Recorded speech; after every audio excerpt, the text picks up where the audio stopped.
When something is good, why not remake it? That's the question we ask today because we're talking about the art of the reboot, specifically Star Trek versus Predators. Welcome to Popcorn Talk, featuring movie discussion, news, and interviews.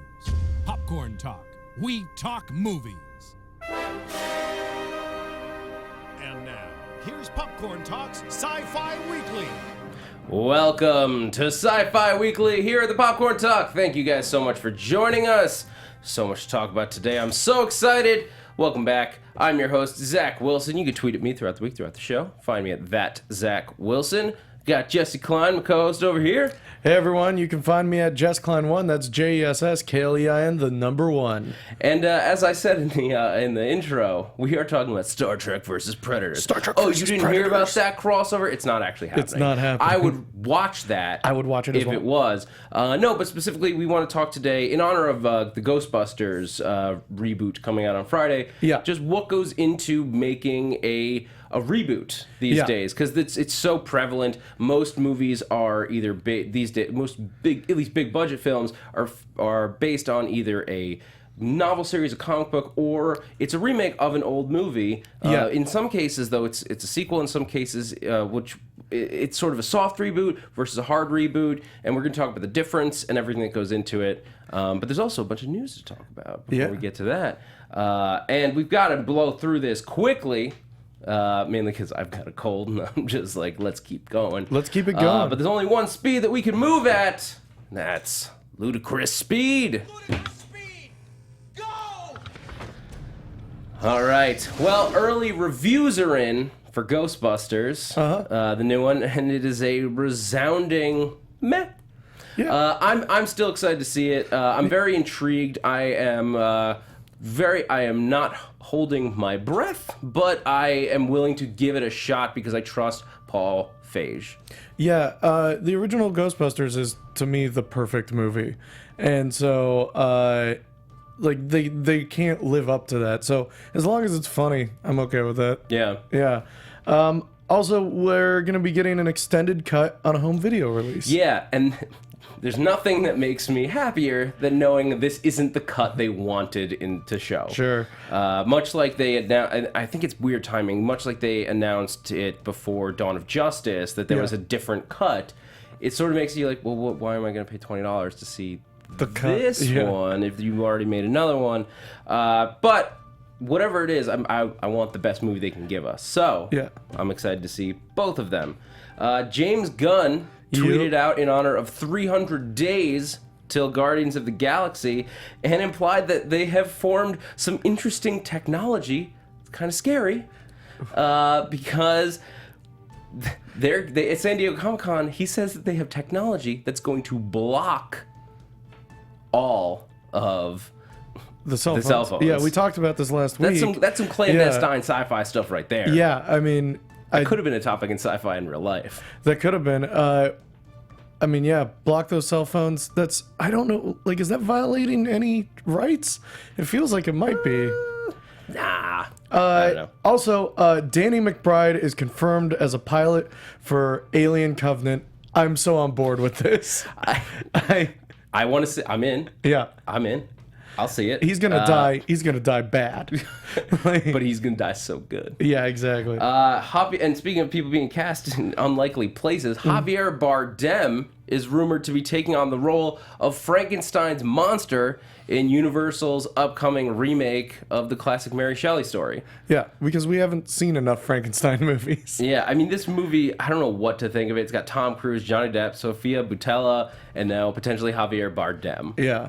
Also this week, Kid Flash Wally West seen in costume. It looks amazing. I mean, we know already, spoilers if you haven't finished season 2 of The Flash, but we know we're getting Flashpoint.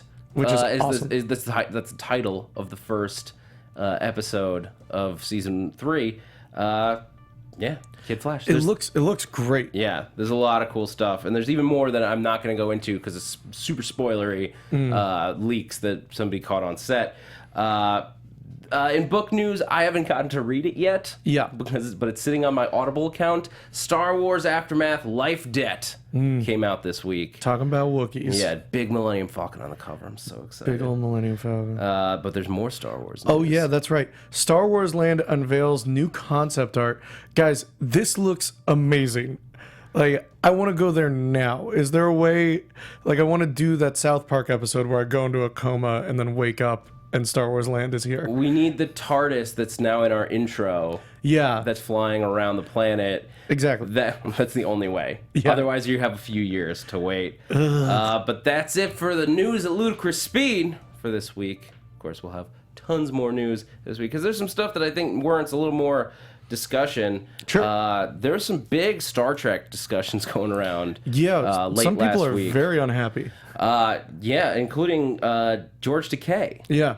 If you guys haven't heard about this, it came out that John Cho's Sulu in the upcoming Star Trek Beyond is going to be a gay character. He's going to be gay. Yeah. I guess I don't know if it leaked out with press screenings or whatever it was. It came to light, and what also came out is that George Takei said that he is. This is surprising to most people, including myself. He is unhappy to see Sulu be gay. I am not surprised about it because what he said about it is like it's not in line with what the original character is. And George Takei is such a nerd. Like the fact that he would be like, why would you change? Like, even though it's a cause that he believes in, he was like, he would love to have a gay character, but just not one that is established as a not gay person. Yeah, what he said is, I'm delighted that there's a gay character. Yeah. Unfortunately, it's a twisting of Gene's creation. Exactly. To which he put in so much thought. I think it's really unfortunate. That's from George Takei. Yeah.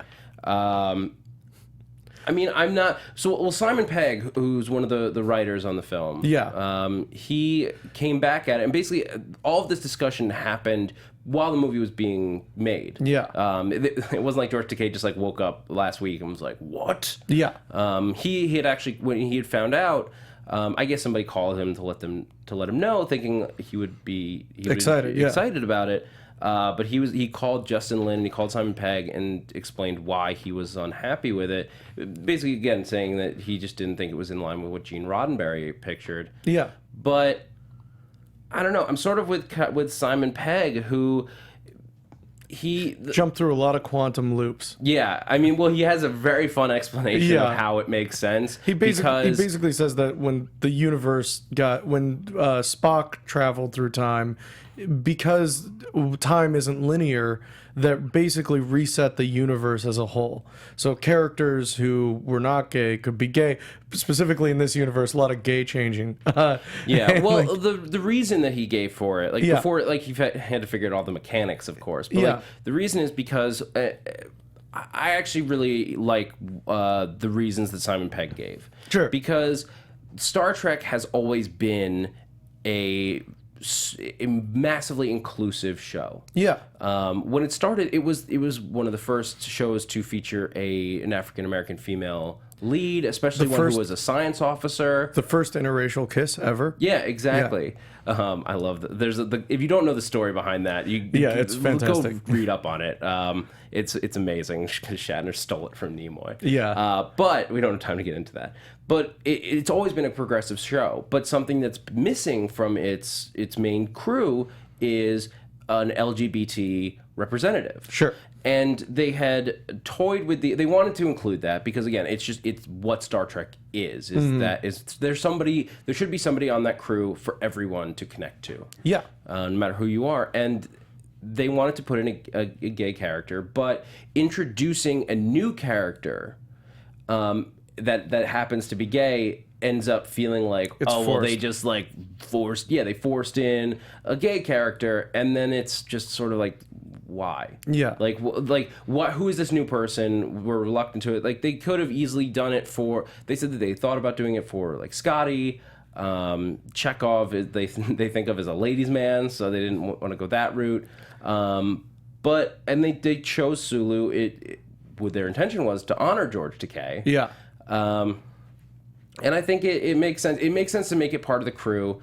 And it makes it a weird sentiment that the person you're honoring wasn't on board. But Yeah. I appreciate why they did it. Yeah, I definitely appreciate why they did it. I also kind of understand why George Takei is upset. Like, I feel like I don't think anybody basically he's I don't justified think, in what he's saying. I don't think anyone's in the wrong here. Yeah, exactly. But what I love though is Simon Pegg's, like you were saying, like jumping through hoops to explain hoops. it. Basically, what he's saying is when you rip open space time like that brought Nimoy and the Romulans back through time. Yeah. There's immeasurable consequences across all of space and time. Because, like, so if you've got, like, a piece of paper that's folded up into, like, eighths, let's say, and you puncture through it, and you wind up on the other side of those 8 pieces, who knows what other 8 pieces of space-time you went through to wind up at that thing. So you could easily have changed one little thing about the way he was either born or raised or any other factor that made Sulu who he is. Sure. And so I'm willing to grant him that. Like I love the super ridiculous science insane. that he puts into it. Yeah. He has a super long explanation. That's like just the most ridiculous Star Trek science fiction logic It's the you've best. ever heard. Go read it if you get a chance. Any more thoughts on the? No, I mean, I think it's fine. Like, it's not going to change how I enjoy that movie. Yeah. I want to talk briefly about Blomkamp's Alien. Yeah. Not Alien Covenant. No. To be clear, this is so this will be Alien 6 if you're going by just order. Yeah. Even though Alien Covenant is technically Prometheus 2, just don't worry about it. They really don't worry about it right fumbled now. the ball on these alien numbers. And it's going to get more confusing. Yeah, we just found because out. what Blomkamp and Sigourney Weaver both came out and said this week is that they are approaching this, and I like what they're doing, even if it's making the ordering of things super confusing. We got a real Tokyo Drift scenario going on here.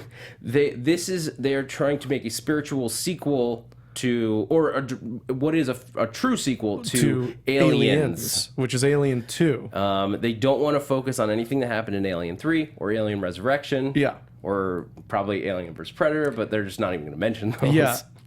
I like it. I think it's silly.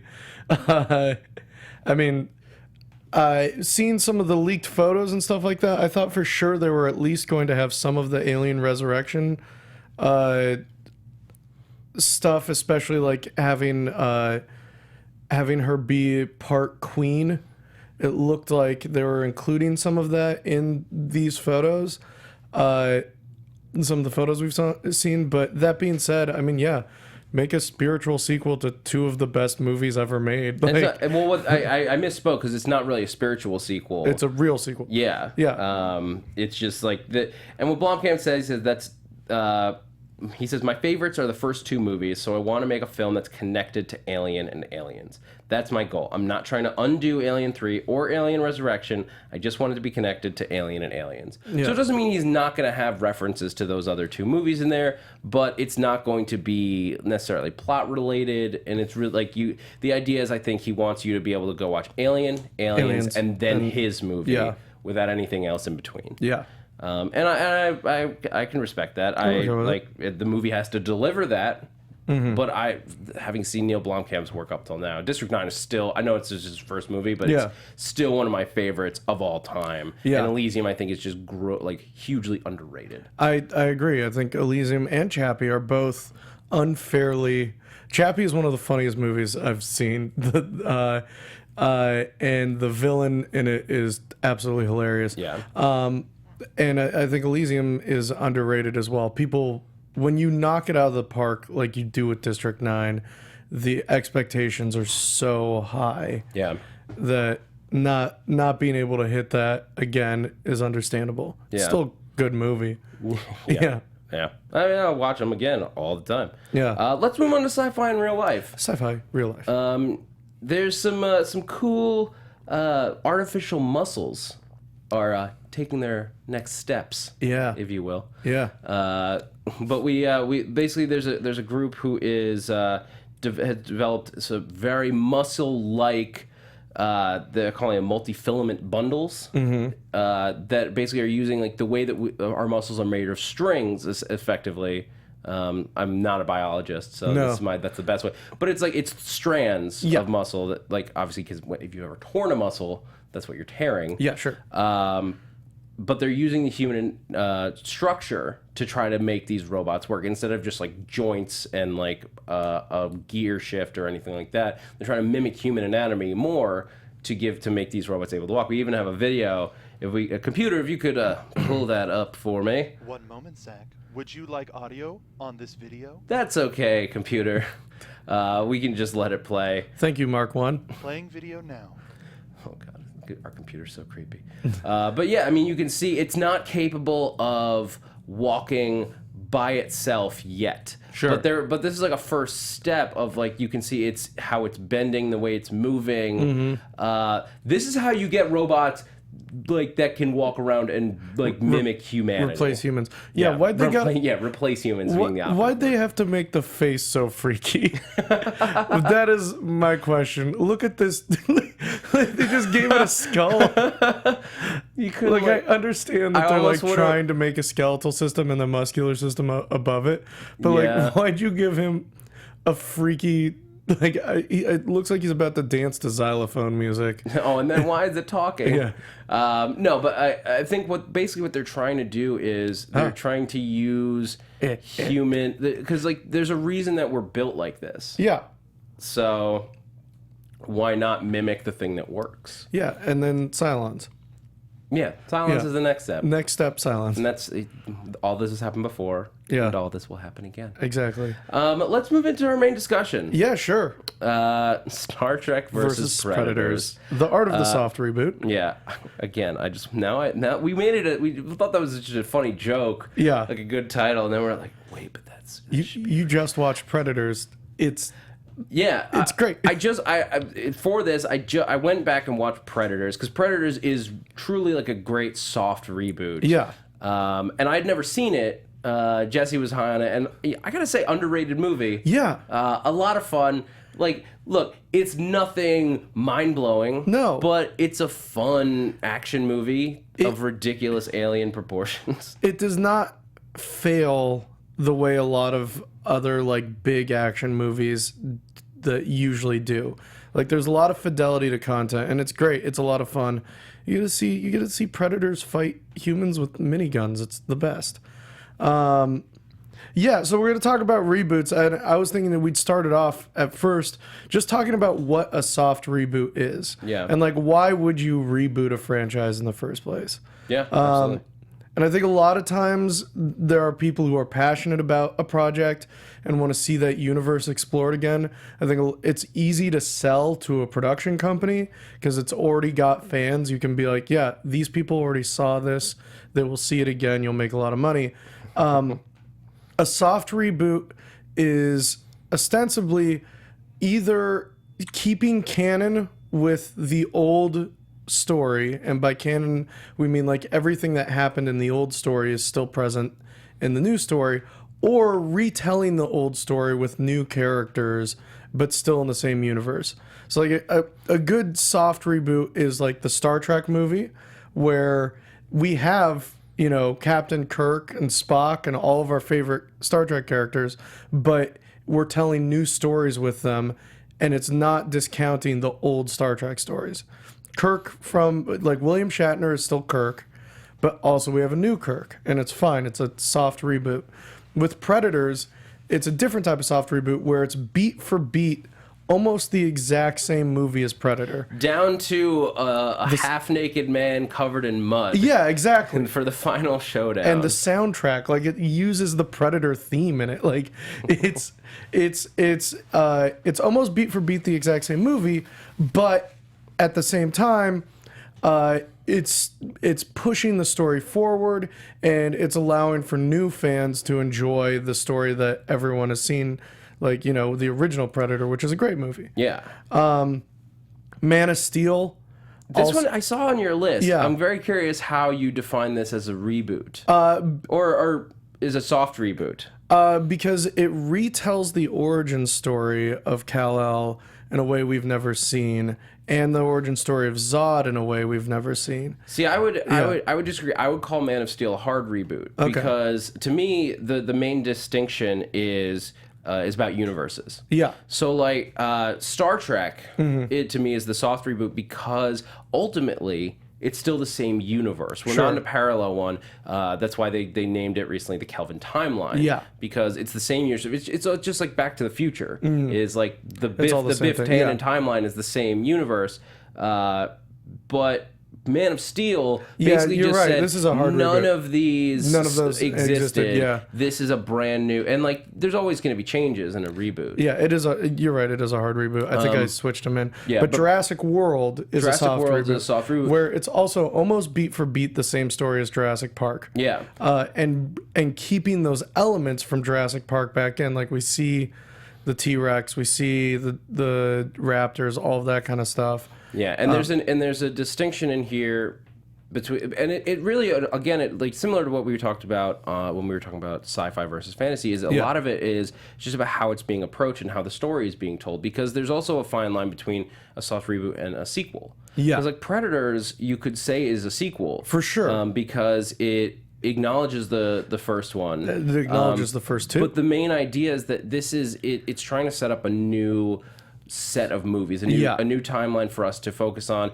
Jurassic World is setting up a new set of movies for us to live in, and it was so far afterwards that it's like barely a sequel, because they don't even keep the same numbers. They change the names. The original plan with Predators was to start a new set of movies starring Adrian Brody's character, which we didn't get because Predators didn't do that well, even though it was a good movie.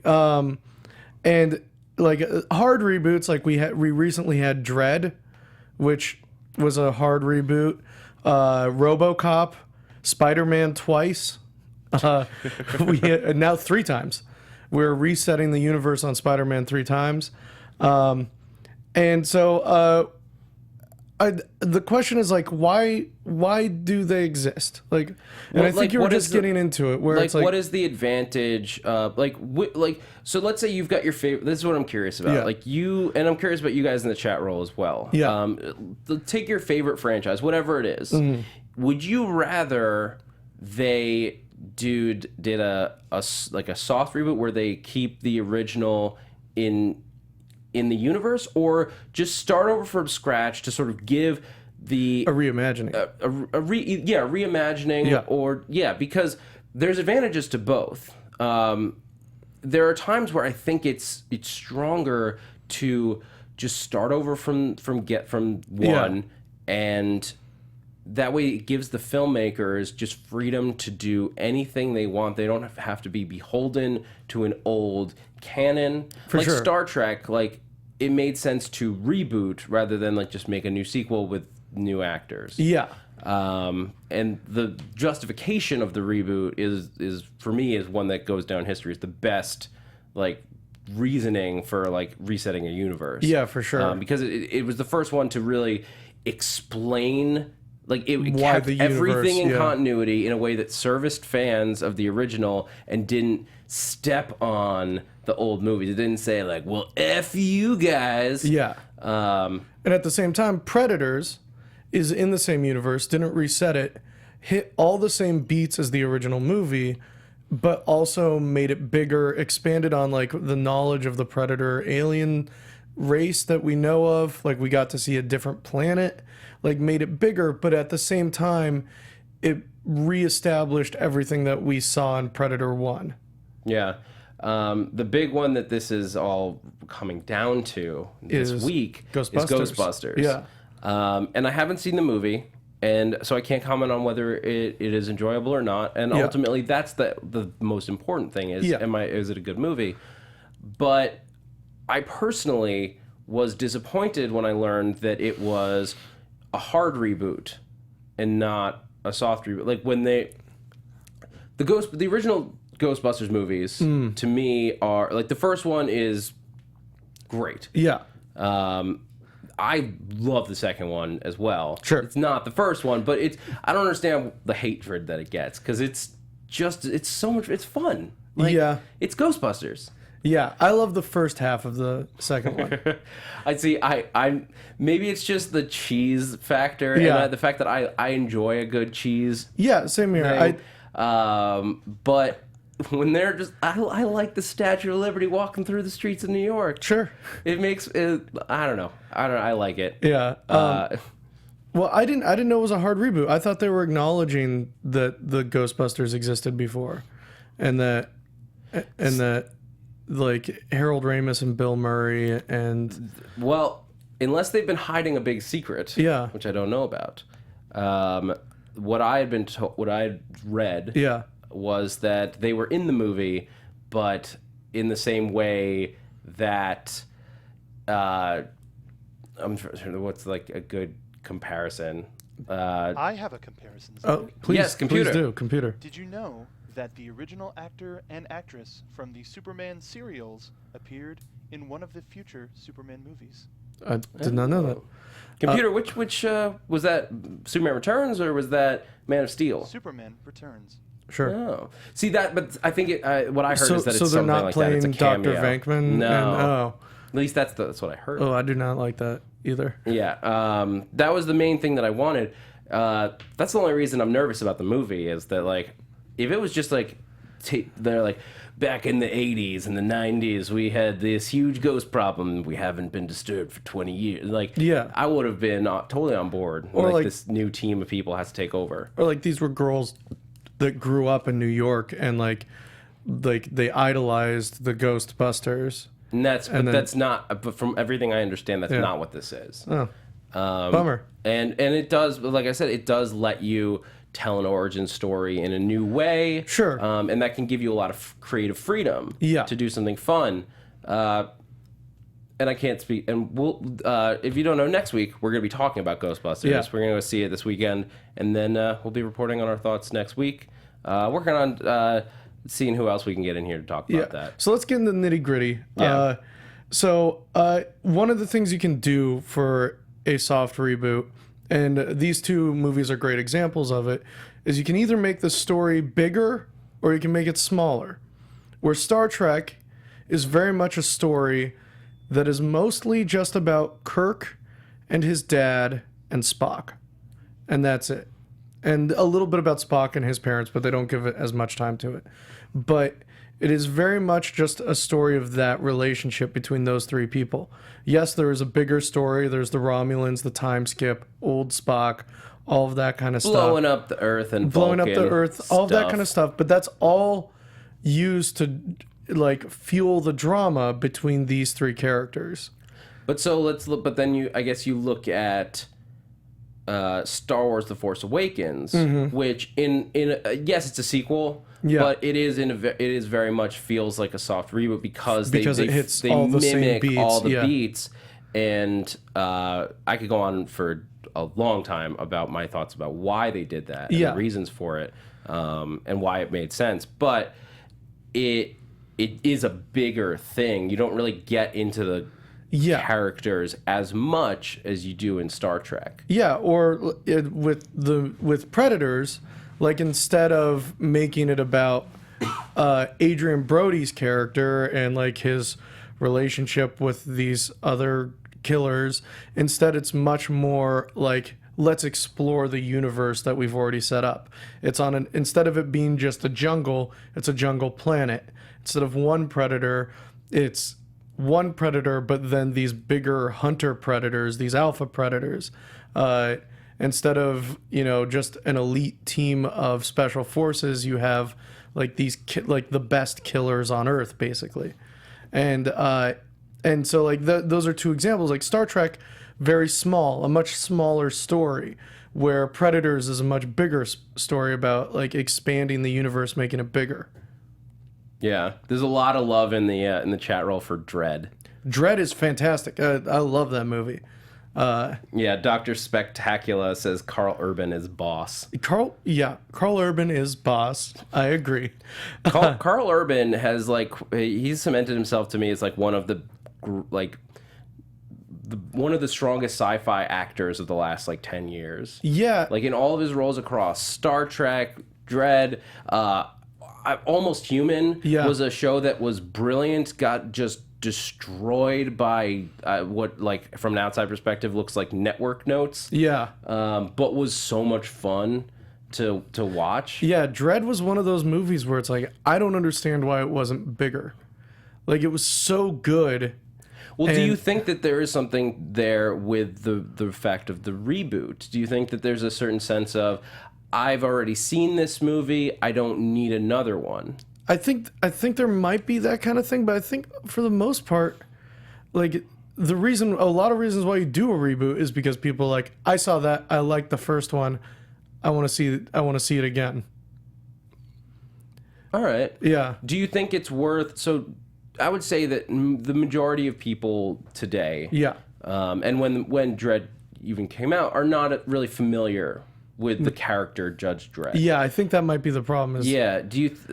So they've, like, heard the name, and they're like, oh, well, it's not for me, because Yeah. I don't even know what the original is. Yeah. It's what prevented me for, like, a couple years getting into Doctor Who, and now, of course, I'm an obsessive Whovian. Yeah, sure. But there was a few years there where I was like, there are 40 years of shows. How am I ever going to do it? And it took somebody that I trust telling me, just start here, Yeah. and you'll be fine. And then I've gone back Fill it into in, classics at the and end. stuff from there. But it's hard to, I think, especially for fans, and I think that's the big thing. Like, Yeah. fans are weary of reboots because they are so commercial. Yeah. And maybe that's the difference, is if we trusted somebody to reboot something in a non-commercial way, and that doesn't mean that it has to be a box office flop yeah. or an indie film, but that little difference. Yeah, where it clearly isn't just like, let's make money off of a thing people have seen before. Yeah. The other thing that you can do for reboots is you can cross over with other things, which For is going to sure. lead us into our mission assignment. You here with the mission, sir? Secret mission. It's 5-year mission. You are a top operative on your most important mission. Last week we asked you guys for the most ridiculous... Crossover. Yeah. Oh, man. In the vein of they're doing a 21 Jump Street and a Men in Black crossover movie, it's coming. They're making one. Yeah, no, that's in development. That's Yeah. a real thing that I will be first in line to see. Yeah, I'll watch that. You'll watch it. I'm downright excited. Yeah. So we got some people answering. Kristian Blatt, in addition to Spider-Man / Transformers, it's hard to imagine what you could not cross over with. But he also says Doctor Who or Star Trek. Doctor Who and Star Trek actually had a comic book crossover for a little while, which I've read a couple issues of. It's fun. It's silly. That's fantastic. Yeah. They had like different doctors meeting different captains. Yeah. It was fun. This is one that I think so many people have asked for, because he also mentions Doctor Who crossing over with Sherlock, which is just because Moffat. Yeah, just double Moffat. On the BBC. And then we had Chillcat came in with one of my... This made me laugh so much. Yeah. National Lampoon's Vacation crossover with Hitchhiker's Guide to the Galaxy. That's amazing. That is... I know Chevy Chase is like semi-retired. Yeah. But do you think he would come out of retirement to go Go across the universe? Get in an interstellar station wagon Yeah, I think he would. Yeah, let's get him out there. with an improbability drive on the dashboard? Did you have any? I'll go You first. go, you go. Yeah, the one I came up with was Horrible Bosses and Die Hard. Seeing those three guys like planning to get rid of their bosses in Nakatomi Plaza or Nakatomi Tower, and then have it get taken over by terrorists. Yeah. And like seeing them have to save the world. Like those three guys are so good at like falling into doing the correct thing. That'd be really fun to see. I'm stealing this a little bit from comics, Yeah. but I really want to see a big screen Batman Ninja Turtles Sure. like team up. Yeah. Because, like, especially Ben Affleck's Batman, who's like really dark and just like Hey, dude. have these like teenagers basically learning from Batman. Yeah. And he's like, what is happening? It would make me smile. You have swords, but you never slice anyone with them. We had some other suggestions. Michael G. Con wants to see Judge Dredd and Police Academy. Oh my God. There's a lot of fun ones. If you guys have any in the... Felix Alvarez says Die Hard and Independence Day. That's... Jonas Tiger says... does Die Hard and Independence Day just end with the tower getting destroyed? Like, they have to get to the top to fire a rocket into the... But there's aliens streaming down the building of Nakatomi Tower. It's all Fox. It's all Fox. Wait, is Independence Day Fox? Whatever. Yeah, whatever. None of these are going to happen. Jonas Tiger says Doctor Doom versus Doctor Strange. That's the same universe. Yeah. They have that comic. They've done it. It exists. Yeah. But all right, so let's move on. Let's toss to next week's mission assignment. It's super simple. It's just tell us your favorite moments from the first 2 Ghostbusters movies. Yeah, there's so many to pick from. I just recently rewatched the first one, and the moment in the elevator where they're talking about the proton packs, and he's like, "Yeah, you know, we've smuggled in these nuclear weapons. I didn't even field test them." And they sit there for a second, and then Egon just turns on the power pack, and then he and Venkman like slowly shift to the side as if they're in an elevator. If the proton pack explodes, they're all dead. But they slowly just shift like a foot away. It's amazing. It's so subtle. It's a great movie. Send us that, and send us your thoughts on the new one if you get a chance to see it before Please next do. week's show. Because we're going to be doing a spoiler-filled review. Yeah. We'll make sure to give out spoiler warnings and everything before we start talking about it. But we want to know what you guys thought of the movie as well, and we'll be back in with it next week.